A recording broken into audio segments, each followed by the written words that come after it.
Sejumlah orang di Kabupaten Aceh Singkil menggelar aksi solidaritas penggalangan dana. Kegiatan itu dilakukan untuk membantu para korban gempa yang terjadi di Turki beberapa waktu lalu. Kegiatan aksi solidaritas penggalangan dana ini dilakukan pada 2 titik lokasi di Kecamatan Gunung Meriah.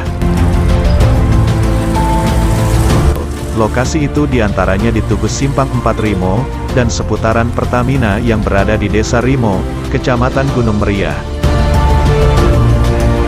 Aksi solidaritas ini melibatkan siswa sekolah menengah pertama dan juga sekolah menengah kejuruan serta para santri.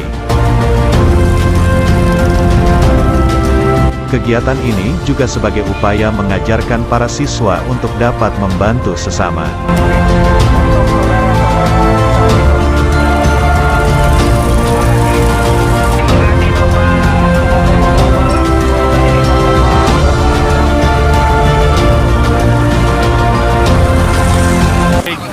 Ini adalah sebuah gerakan solidaritas dan wujud dari mendidik anak-anak kita untuk peduli sosial terhadap saudara kita yang berada di Turki.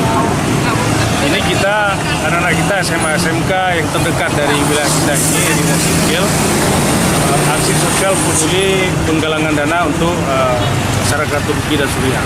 Sebetulnya kita sudah melaksanakan beberapa hari yang lalu serentak seluruh sekolah. Namun hari ini kita bergabung dengan santri-santri yang ada di Aceh Singkil untuk melakukan gerakan menyumbang dana untuk Turki dan Suriah. Memilih hari ini, kebetulan ini hari Minggu, hari ramai, hari pekan. Jadi ada 2 titik lokasi, Simpang 4 Darimo dan Simpang Galon Darimo.